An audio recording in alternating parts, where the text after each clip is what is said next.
Welcome to सुपरवी classes. Myself Samar Pratap Singh. आज हम 10th क्लास साइंस का चैप्टर 3 स्टार्ट करने जा रहे हैं।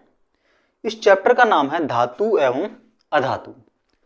इस चैप्टर में हम धातु और अधातुओं को डिटेल में देखने वाले हैं। तो देखिए, सबसे पहले हम देखने वाले हैं कि धातु होती क्या है।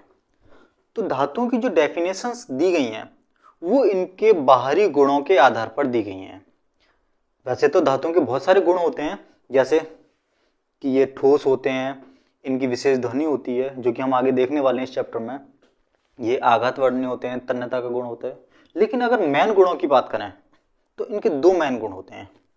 पहला, ये ऊष्मा तथा विद्युत का संचालन करते हैं, अर्थात धातु वे पदार्थ होते हैं जो विद्युत तथा ऊष्मा का संचालन करते हैं। अब देखिए, इसका मतलब क्या है। ऊष्मा का मतलब क्या होता है? ऊष्मा का मतलब होता है गर्माहट, हीट या तपन। विद्युत मतलब बिजली, करंट। अब जो धातु होते हैं उसमें ऊष्मा और विद्युत इन दोनों का संचालन होता है। संचालन मतलब धातु में एक जगह से दूसरी जगह तक ये चीजें ट्रांसफर होती हैं या पहुंच जाती हैं, या धातु के अंदर एक जगह से दूसरी जगह तक ऊष्मा बह सकती है। तो इसी चीज को दर्शाने के लिए कि धातुओं में ऊष्मा का संचालन होता है, इसके लिए एक एक्टिविटी दी गई है। उस एक्टिविटी को आज हम करने वाले हैं। तो उसके लिए करने के लिए हम एक धातु लेंगे, ठीक है, क्योंकि ये धातु से संबंधित है। तो एक धातु चाहिए हमें। फिर ऊष्मा देने के लिए हमें एक इंस्ट्रूमेंट चाहिए, या तो हम मोमबत्ती ले सकते हैं या लाइटर वगैरह ले सकते हैं। फिर हम उसमें देखेंगे कि ऊष्मा का चालन हो रहा है या नहीं हो रहा है। तो देखिए, इसके लिए एक व्यवस्था करी गई है जिसमें यह है एक धातु का तार, क्योंकि हमें धातु चाहिए, धातु में ही तो देखना कि ऊष्मा का चालन हो रहा है। तो ये एक कॉपर वायर, कॉपर धातु होती है। इसमें यहां पर हम गर्म करेंगे इस जगह। जब हम इस जगह गर्म करेंगे तो अगर ये मोम पिघलने लगता है तो इससे हमें पता चलेगा कि ऊष्मा यहां से यहां तक आ गई। और ये अगर पिघलने लगती है तो यही सबूत होगा कि धातुओं में ऊष्मा का चालन होता है, क्योंकि हम गर्म यहाँ करेंगे और ऊष्मा यहाँ से गर्म होते होता तार यहाँ तक आएगा और ये मोमबत्ती पिघलने लगती है, जिससे हम प्रूफ करेंगे कि धातुओं में ऊष्मा का चालन होता है। ये एनसीईआरटी में एक्टिविटी दी हुई है, उसी को हम करने वाले हैं। तो देखिए, शुरू करते हैं इसका। यहाँ से हम इसको इस जगह से गर्म करेंगे और हम देखेंगे कि क्या ये मोमबत्ती पिघलती है। तो इसको ऊष्मा का संचालन होने में थोड़ा सा टाइम लगेगा, हालांकि लाइटर में थोड़ा सा कम है।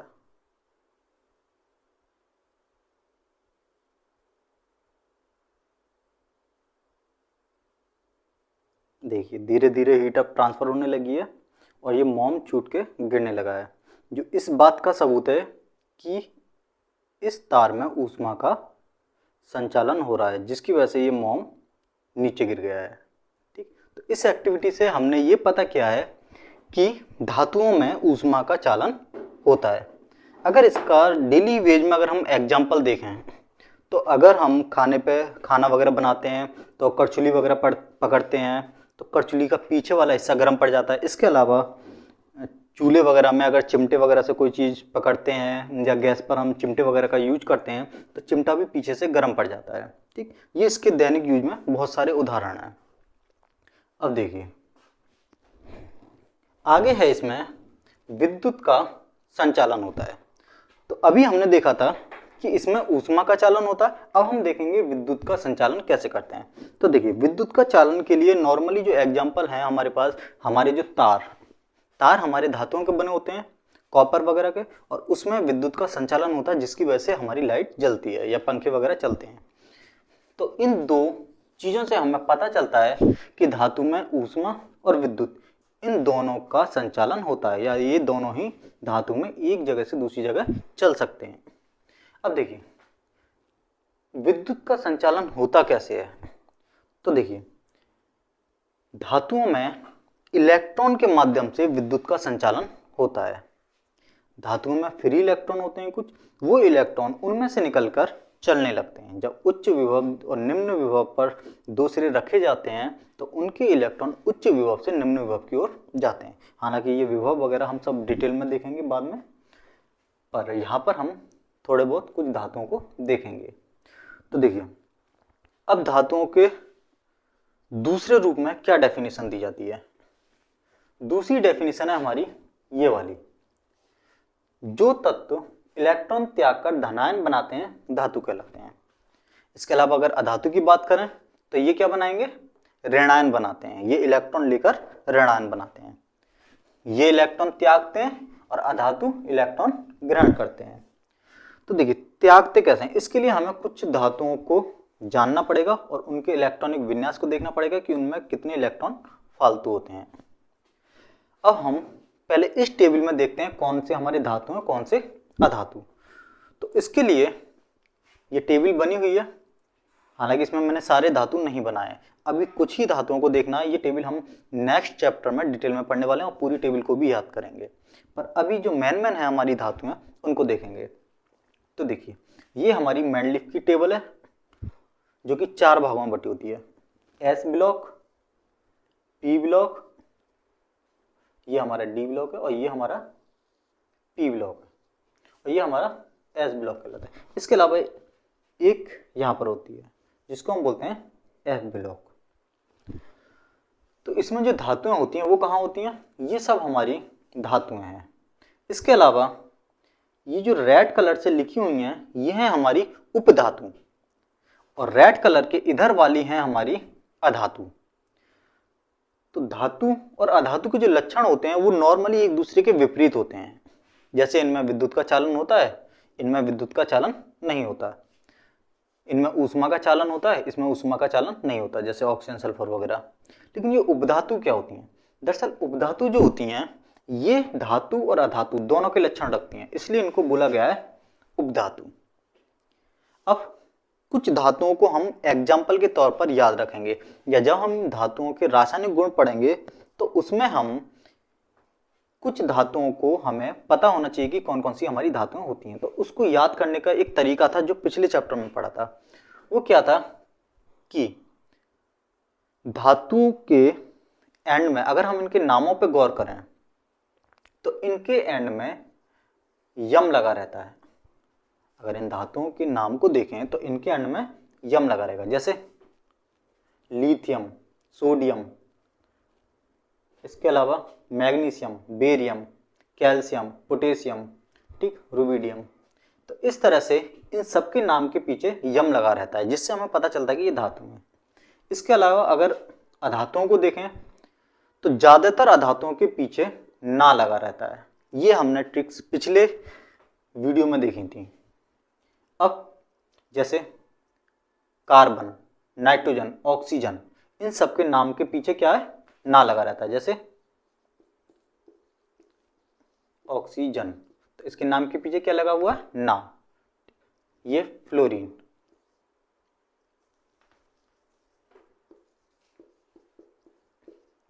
फ्लोरीन, इसके नाम के पीछे भी क्या लगा हुआ है, ना।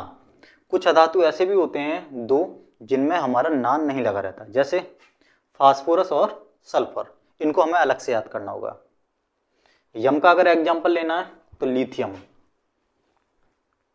ये हमारा धातु है।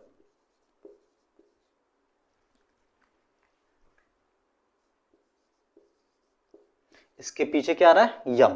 तो यम वाले क्या होते हैं, धातु, और ना वाले क्या होते हैं, अधातु।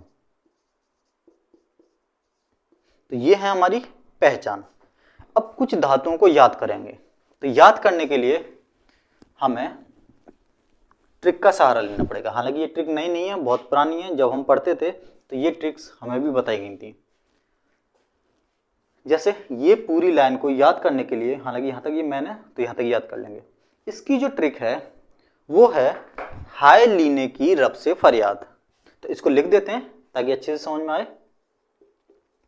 हाय लीने की रब से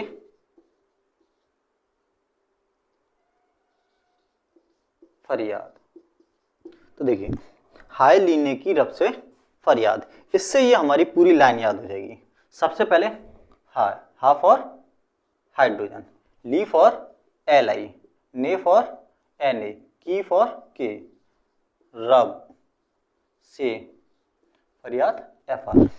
तो ये हमारी पूरी लाइन होगी। हाइड्रोजन, लिथियम, सोडियम, इसके अलावा पोटेशियम, Rb, Cs और Fr। तो ये एक लाइन हमें धातुओं की याद होगी। इसके अलावा अगर दूसरी लाइन को याद करना हो उसके लिए ट्रिक है, बेटा मांगे कार स्कूटर बाप राजी। बेटा मांगे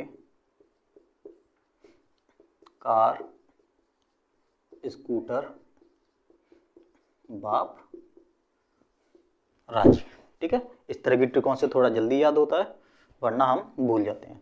तो देखिए, बेटा, बेटा फॉर BE, मांगे, मांगे for MG, car, car for CA, scooter for SR, बाप BA और राजी फॉर RE। ठीक, तो बेटा मांगे कार स्कूटर बाप राजी। तो इस तरह से ये हमारे एस ब्लॉक को याद करने का तरीका है। अगर हम इसमें भी देखें धातुओं को याद करने के लिए, तो बैंगन, आलू, गाजर इन थैली। इसकी ट्रिक क्या है, 13 नंबर की। ये हमारा पहले नंबर का वर्ग है, ये दूसरे नंबर का, और ये 13 नंबर का है। तो पहले नंबर की, दूसरे नंबर का। अब 13 नंबर को देखते हैं। डी ब्लॉक याद करना इतना जरूरी नहीं है, इसमें ये वाली लाइन याद करनी जरूरी है, जिसकी ट्रिक ऐसे बना सकते हैं, स्कूटी वे करे मन फिर कोनी सीयू जाने। ठीक, लिखवा देंगे इसको भी। तो पहले इसको देख लेते हैं 13 वाली को। इसका क्या है, बैंगन, आलू, गाजर इन थैली। देखिए, बैंगन फॉर B, आलू फॉर AL, गाजर GA, इन IN, थैली TL, थैलीनियम। तो इस तरह से 13 वर्ग की ट्रिक होगी। अगर और भी याद करनी है तो 14 वाले की हो जाएगी कार्बन सिल जर्मन सन पावे। इसके अलावा 15 की होगी ना पास हुई आंटी भी। इसके अलावा 16 की होगा ओस से तेल पॉलिश करें। इसका है फूल कली बाहर आई। और ये helium, neon, argon, krypton, xenon वगैरह ये हमारी अक्रिय गैसें होगी। ठीक, तो अब हम इतने हमें धातुएं याद हो जाएंगी तो ये हमारे लिए काफी होंगी। हमने देखा था इसमें कि ये विद्युत का चालन करते हैं। तो ये विद्युत का चालन कैसे करते हैं, इस चीज को देखना है आप। देखिए, ये जो ट्रिक है, जब मैंडलीफ की टेबल चलेगी उसमें ये पूरी ट्रिक लिखवा दी जाएंगी। उसमें हम पूरी टेबल याद करेंगे तो उसमें डिटेल में पढ़ेंगे। अभी हमें सिर्फ 1-2 उदाहरण याद करने हैं जो हमारी रासायनिक प्रक्रिया में यूज आएंगी। उसके अकॉर्डिंग हमें ये 2-3 ट्रिक बहुत हैं। तो देखिए, सबसे पहले हमें देखना है इसमें ये विद्युत का संचालन करते हैं। होता क्या है कि इनमें एक्स्ट्रा इलेक्ट्रॉन होते हैं। जैसे कुछ हम धातु लेते हैं, Li लेते हैं, लिथियम। लिथियम का परमाणु क्रमांक होता है 3। ये परमाणु क्रमांक क्या होता है, इसका इलेक्ट्रॉनिक विन्यास कैसे करते हैं, ये 9th क्लास में आपने थोड़ा बहुत पढ़ा होगा। इसके अलावा हम इस नेक्स्ट चैप्टर में भी इसको डिटेल में पढ़ेंगे। ठीक, अभी थोड़ा इसको ऊपरी रूप से ही देखेंगे। तो इसका इलेक्ट्रॉनिक विन्यास होता है 2-1, मतलब इसके पहले कोष में 2 इलेक्ट्रॉन होते हैं और दूसरे कोष में 1 इलेक्ट्रॉन होते हैं। अगर हम और नीचे देखें तो यहाँ है सोडियम Na का इलेक्ट्रॉनिक विन्यास होता है 11। अगर इसके इलेक्ट्रॉन देखें तो पहले कोष में 2 इलेक्ट्रॉन होते हैं, दूसरे में 8 और तीसरे में 1 इलेक्ट्रॉन। अगर Mg की बात करें तो Mg का होता है 12। इसका इलेक्ट्रॉनिक विन्यास होगा 2-8-2। कैल्शियम की बात करें तो कैल्शियम 20 होता है, तो इसका इलेक्ट्रॉनिक विन्यास होगा 2-8-8-2। ठीक, तो इस तरह से इलेक्ट्रॉनिक विन्यास होते हैं। दरअसल ये जो लिखे गए हैं ये दिखाते हैं कि कौन से इलेक्ट्रॉन कहाँ होते हैं। जैसे लिथियम का 2 1 है, इसका मतलब क्या है, ये इसका परमाणु का नाभिक है और इसमें 3 प्रोटॉन और 3 न्यूट्रॉन होते हैं और चारों तरफ इलेक्ट्रॉन होते हैं। तो पहले कोष में, पहले में 2 है तो यहाँ 2 इलेक्ट्रॉन हो गए। इसके अलावा दूसरे कोष में 1 इलेक्ट्रॉन है तो यहाँ 1 इलेक्ट्रॉन हो गया। सोडियम की बात करें तो इसमें 11 प्रोटॉन होते हैं और 12 न्यूट्रॉन होते हैं। प्रोटॉन न्यूट्रॉन की संख्या में क्या रिलेशन होता है, इलेक्ट्रॉन की संख्या में क्या रिलेशन होता है, ये सब बात की चीज़ें हैं। ठीक है, हम नेक्स्ट चैप्टर में इसको डिटेल में पढ़ेंगे इस चैप्टर को। अभी हम सिर्फ इतना देखेंगे कि इनके कितने कितने इलेक्ट्रॉन होते हैं। तो इसमें Na में पहले में 2 इलेक्ट्रॉन हो गए, दूसरे में 8 इलेक्ट्रॉन हो गए, 1 2 3 4 5 6 7 8, और सबसे बाहर वाले में कितने इलेक्ट्रॉन है, 1 इलेक्ट्रॉन। तो देखिए हर कोई अपने बाहर 8 इलेक्ट्रॉन करना चाहता है। अगर वो 8 ना कर पाए तो वो 2 इलेक्ट्रॉन में भी संतुष्ट रह लेता है। जैसे कि Li 8 इलेक्ट्रॉन नहीं कर सकता। क्यों? क्योंकि इसके बाहर है 1 इलेक्ट्रॉन। 8 इलेक्ट्रॉन करने के लिए इसको 7 इलेक्ट्रॉन लेने पड़ेंगे, लेकिन ये इतना नहीं कर पाएगा, इसमें बहुत ज़्यादा एनर्जी खर्च होगी। तो ये क्या करेगा, इस 1 इलेक्ट्रॉन को निकाल देगा और अपने 2 में संतुष्टि महसूस करेगा। ठीक, इसको अष्टक नियम बोलते हैं, न्यूलैंड का अष्टक नियम। अब दूसरा है सोडियम। इसके बाहर 281, ये भी अपने बाहरी कोष में 8 इलेक्ट्रॉन करना चाहता है। 8 इलेक्ट्रॉन करने से स्थायित्व आता है, इसलिए हर कोई अपने बाहर 8 इलेक्ट्रॉन चाहता है। तो इसको 8 करने के लिए 2 रास्ते हैं, या तो ये 7 इलेक्ट्रॉन ले ले या इस 1 इलेक्ट्रॉन को निकाल दे। तो इसका बाहरी वाला अब कौन सा बनेगा, ये वाला बनेगा। ये तो निकल जाएगा, जब ये निकल जाएगा तो ये वाला हमारा आखिरी बन जाएगा। तो बाहर 8 हो गए, तो इस तरह से ये हमारा स्थायी हो जाएगा। अब Mg, इसके पास भी 2 रास्ते हैं, या तो ये 6 इलेक्ट्रॉन ले ले या ये 2 इलेक्ट्रॉन निकाल दें। तो 6 इलेक्ट्रॉन लेना भारी पड़ेगा, 2 इलेक्ट्रॉन निकालना सिंपल है। ठीक, तो इसलिए क्या करेगा, 2 इलेक्ट्रॉन निकाल देगा। तो ये जो बाहरी इलेक्ट्रॉन जो एक्स्ट्रा में है इनके, ये इनको निकाल देते हैं, और जब ये इलेक्ट्रॉन निकलेंगे तो इन इलेक्ट्रॉन की वजह से ही विद्युत का चालन होता है। ठीक, तो इस तरह से धातु ऊष्मा और विद्युत का संचालन करते हैं। और जो तत्व इलेक्ट्रॉन त्याग कर धनायन बनाते हैं धातु कहलाते हैं। तो ये डेफिनेशन भी हमारी इस चीज से क्लियर हो जाती है, क्योंकि इनमें एक्स्ट्रा इलेक्ट्रॉन होते हैं और इस एक्स्ट्रा इलेक्ट्रॉन के कारण निकाल कर ये धनायन बना लेंगे। जैसे Li है, Li का 1 इलेक्ट्रॉन निकल जाएगा तो ये बन जाएगा Li प्लस। अभी Li प्लस क्यों बना, देखिए Na है, Na बन जाएगा Na प्लस, Mg है, Mg बन जाएगा Mg2 प्लस। देखिए ये धनायन क्यों बने, क्योंकि इसमें बोला गया है इलेक्ट्रॉन त्याग कर धनायन बना लेते हैं। दरअसल Li की अगर बात करें या Na को देख लेते हैं, Na में इसका परमाणु क्रमांक होता है 11, तो जितना उसका परमाणु क्रमांक होता है उतने प्रोटॉन होते हैं और उतने ही इलेक्ट्रॉन होते हैं और लगभग उतने ही न्यूट्रॉन होते हैं। लेकिन इसमें न्यूट्रॉन कितने होते हैं, 12। ठीक, अब इसमें से 1 इलेक्ट्रॉन निकल गया। जब 1 इलेक्ट्रॉन निकल जाएगा तो यहाँ पर कितने बचे, 10 इलेक्ट्रॉन, और यहाँ पर प्रोटॉन कितने हमारे, 11 प्रोटॉन।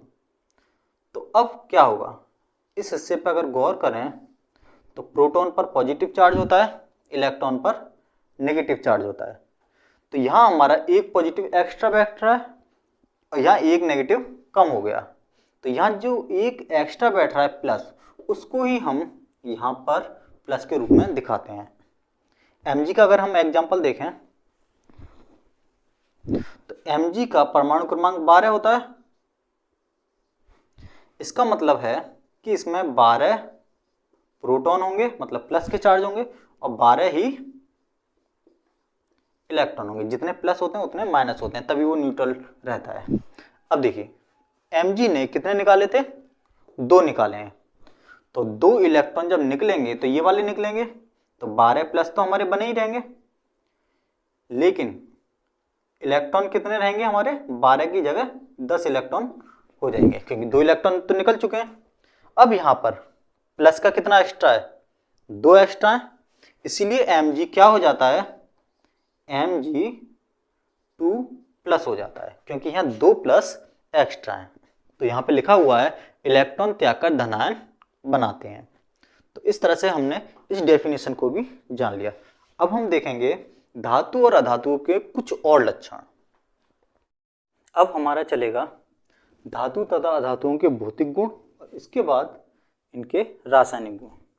देखिए, 2 गुणों को लेकर, 2 भौतिक गुण जो थे उनको लेकर हमने धातु और अधातुओं की डेफिनेशंस बना दी थी। अब हम उन 2 गुणों के अलावा भी कुछ और गुण देखेंगे, जैसे जिसमें कि पहला है हमारा, ये ऊष्मा तथा विद्युत के चालक होते हैं। ठीक, इन्हीं 2 गुणों को हमने लेकर डेफिनेशंस बनाई थी। ठीक, तो इन गुणों को हम डिटेल में देख चुके हैं। लेकिन अगर इसके अपवाद की बात करी जाए तो सीसा और पारा, मरकरी, ये दोनों धातुएं ऐसी हैं जिनमें ना तो ऊष्मा प्रवाहित होती और ना ही इनमें करंट फ्लो होता। तो इसके अलावा अगर अधातु की बात करें तो ये विद्युत तथा ऊष्मा के चालक नहीं होते। जैसे अधातु देखें तो हमारा ये ऑक्सीजन हो गया, इसके अलावा वैसी चीज़ों में देखें तो मिट्टी होगी हमारी नॉर्मली, तो इन सब में विद्युत का प्रवाह नहीं होता है। इसके अलावा इनमें विशेष चमक होती है।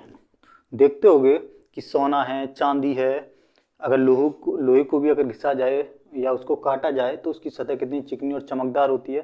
तो ये सब धातुओं में एक स्पेसिफिक चमक होती है उनकी, लेकिन अधातुओं में ऐसी चमक नहीं देखी जाती है। लेकिन कार्बन की सतह चिकनी होती है। कार्बन एक अधातु है लेकिन फिर भी वो एक विशेष चमक रखता है।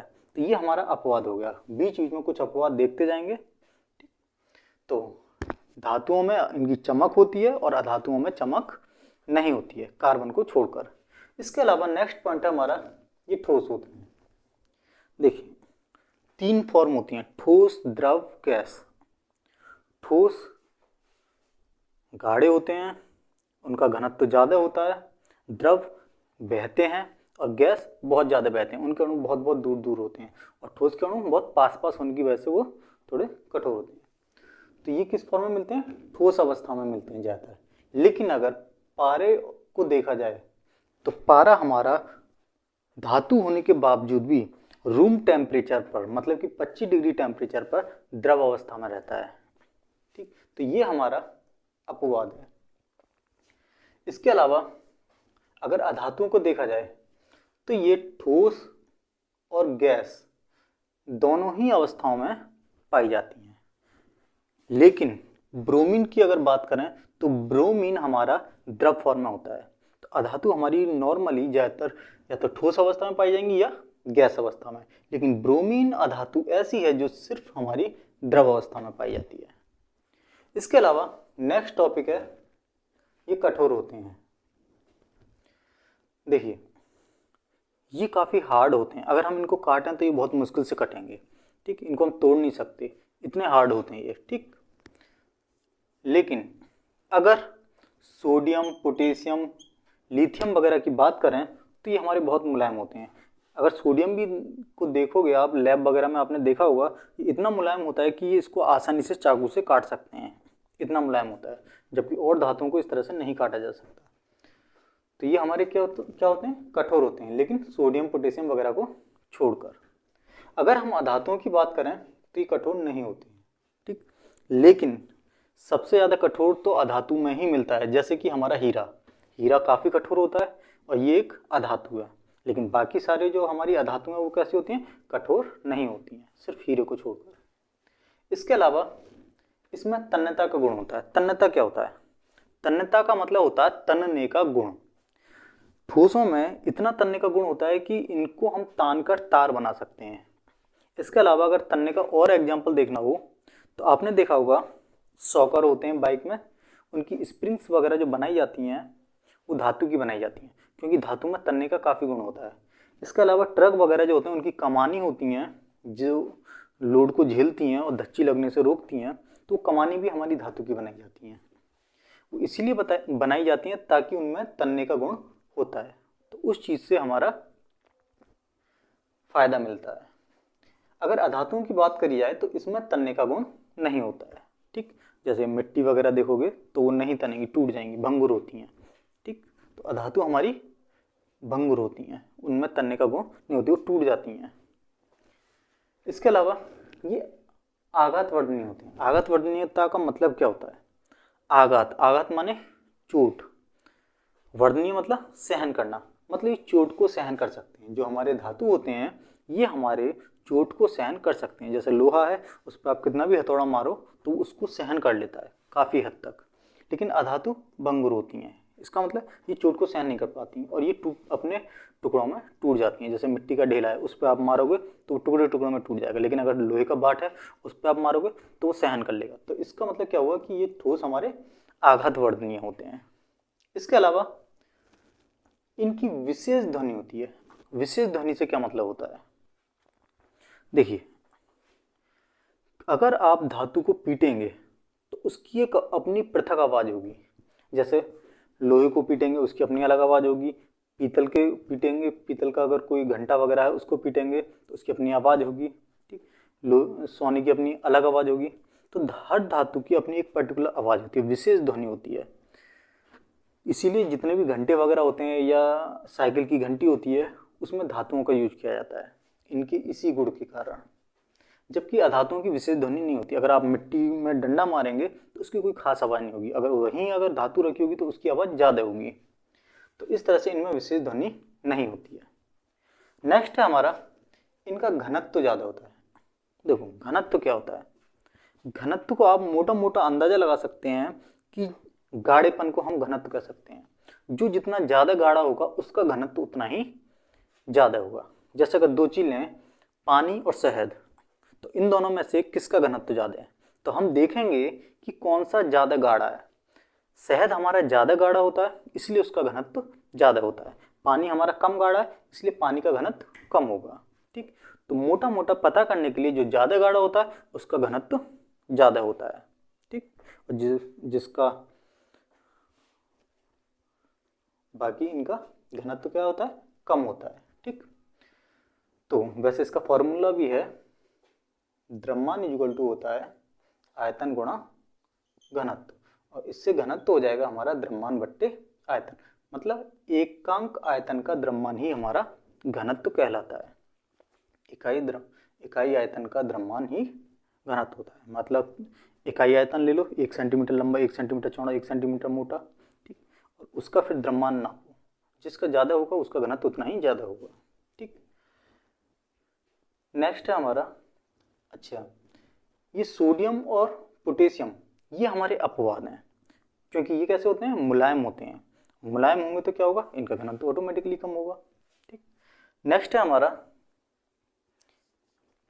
इनका गलनांक और क्वथनांक उच्च होता है। तो देखिए, गलनांक और क्वथनांक होते क्या हैं? गलनांक वो टेम्परेचर होता है जिस पर कोई वस्तु गलने लग जाए या जिस पर कोई पदार्थ गलने लग जाए, वो उसका गलनांक कहलाता है। अगर क्वथनांक की बात करें तो वह टेम्परेचर जिस पर कोई चीज़ उबलने लगे वो उसका क्वथनांक कहलाता है। जैसे पानी का क्वथनांक 100 डिग्री हो गया। ठीक, तो ठोसों में गलनांक और क्वथनांक ये दोनों ही बहुत हार्ड होते हैं। अगर हम सबसे ज़्यादा क्वथनांक की बात देखें तो टंगस्टन धातु जो होती है उसका क्वथनांक सबसे ज़्यादा होता है। उसका लगभग 3400 के आसपास होता है, 3422 डिग्री के आसपास होता है, जो कि बहुत ज़्यादा टेम्परेचर है। इसके अलावा लोहा हमारा लगभग 1500 डिग्री सेल्सियस के आसपास गलता है। ठीक, तो इस तरह से इनका क्वथनांक बहुत ज़्यादा हाई होता है, और अगर इनकी बात करें तो इनका कम होता है। ठीक, तो ये थे हमारे धातु और अधातुओं के भौतिक गुण। अब हैं कुछ रासायनिक गुण। जैसे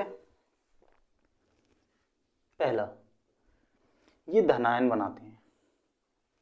धनायन बनाने को हमने थोड़ी देर पहले सीखा था। हमने देखा था जैसे Na है, Na में 11 इलेक्ट्रॉन होते थे, 2 8 1।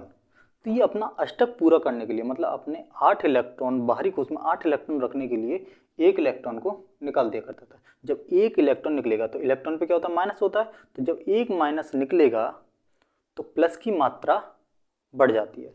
तो इससे क्या होगा? हमारा एक पॉजिटिव चार्ज हो गया। ठीक, इसको हमने डिटेल में देख चुके हैं। तो ये क्या बनाते हैं, धनायन बनाते हैं, और ये क्या बनाते थे, ऋणायन बनाते थे। ठीक है, इसको भी हम देख चुके हैं। जैसे Cl इलेक्ट्रॉन लेके क्या हो जाएगा, Cl माइनस। एग्जाम्पल के तौर पर देखिए Cl17 होता है, इसका इलेक्ट्रॉनिक विन्यास कितना होगा, 287। इसको अपना अष्टक करने के लिए दो रास्ते हैं, या तो ये 7 इलेक्ट्रॉन निकाल दे या 1 इलेक्ट्रॉन ले ले। तो इसके लिए कौन सा रास्ता सिंपल पड़ रहा है, ये 1 इलेक्ट्रॉन लेना, ये इसके लिए आसान है 7 इलेक्ट्रॉन निकालने की तुलना में। तो ये क्या करेगा, जो धातुएं होती हैं ये अपना इलेक्ट्रॉन निकालती हैं, तो अधातुएं इनका इलेक्ट्रॉन ले लेती हैं, इनको देना होता है, इनको लेना होता है। तो इस तरह से इनका बैलेंस चलता रहता है और ये दोनों आपस में क्रिया करके नए नए पदार्थ भी बनाते रहते हैं। ये दरअसल पदार्थ जो नए नए बनते हैं वो बनते इसी बेस पे हैं, अपना अष्टक पूरा करने के लिए। तो ये अपना अष्टक करने के लिए इलेक्ट्रॉन निकाल देते हैं, वो अष्टक पूरा करने के लिए इलेक्ट्रॉन ले लेते हैं। और क्या होगा, Na ने अपना 1 इलेक्ट्रॉन निकाला, Cl ने 1 इलेक्ट्रॉन लिया, दोनों पास पास आएंगे और Na और Cl हमारा बन गया NaCl। तो इस तरह से पदार्थ अपने अष्टक पूरा करने के लिए आपस में क्रिया करते हैं। तो Na अपना 1 इलेक्ट्रॉन Cl को दे देगा। ठीक, तो Cl ने क्या करा, 1 इलेक्ट्रॉन लेके Cl माइनस बना लिया, इसलिए हमने बोला कि ये ऋणायन बनाते हैं। ठीक, नेक्स्ट है हमारा धातु अम्ल के साथ मिलकर लवण बनाते हैं। तो देखिए ये हमने चैप्टर 2 अम्ल क्षार और लवण में भी पढ़ा था कि धातु, या हमने देखा था उस चैप्टर में कि अम्ल धातुओं के साथ क्रिया करके लवण बनाती हैं। ठीक, इसमें क्या है, वही बात है कि धातु अम्ल के साथ क्रिया करके लवण बनाते हैं। ठीक, तो ये वही चीज़ है उस चैप्टर में जो पढ़ी थी। तो ये Zn हमारी धातु है और HCl क्या है, हाइड्रोक्लोरिक अम्ल।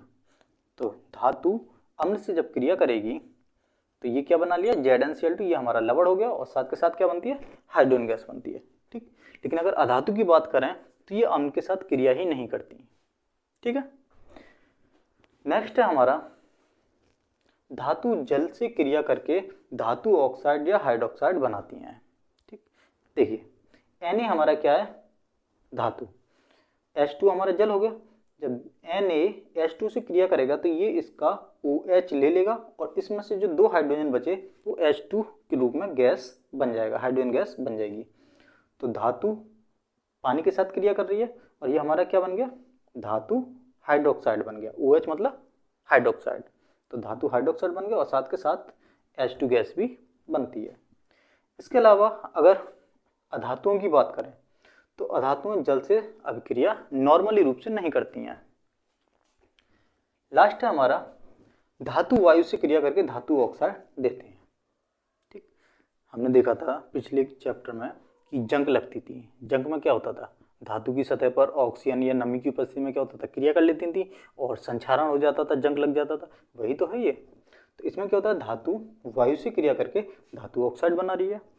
जैसे कॉपर है, कॉपर की परत खुले में रख दें तो वो काली पड़ जाती है। क्यों पड़ जाएगी, क्योंकि कॉपर है, वायु से ऑक्सीजन मिल रही है और ये क्या बना लेगा, CuO, कॉपर ऑक्साइड बना लेगा। तो इस तरह से क्या हो जाएगा, ये काली परत होती है तो काली परत के रूप में जम जाता है ऊपर। ठीक, लेकिन ऐसी 2 धातुएं, क्वेश्चन आता है ऐसी 2 कौन सी धातुएं हैं जो ऑक्सीजन या वायु से क्रिया नहीं करती। तो देखिए इनके आंसर है हमारे सोना और चांदी, Au और Ag। ऐसा क्यों, इस चीज को समझने के लिए मैंने एक टेबल याद कराई थी जो थी हमारी लिखबा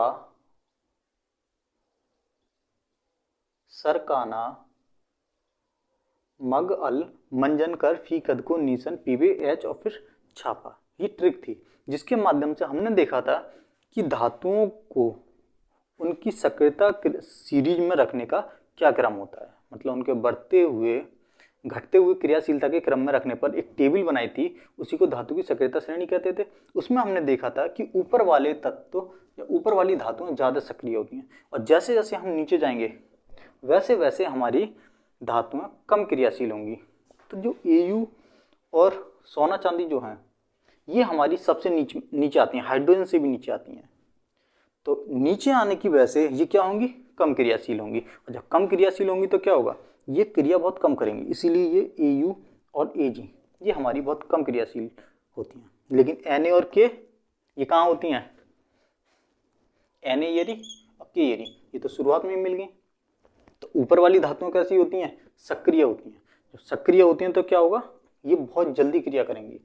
ये इतनी जल्दी क्रिया करती हैं, ये बहुत जल्दी वायु वगैरह से क्रिया करके जल जाती हैं एकदम। तो इसकी वजह से क्या होता है, इनको हम खुला भी रख नहीं सकते, इसलिए हम जो ये हमारा सोडियम वगैरह होता है, इनको हम केरोसिन, मिट्टी के तेल वगैरह में डुबो कर रखते हैं ताकि ये ऑक्सीजन से क्रिया ना कर सकें।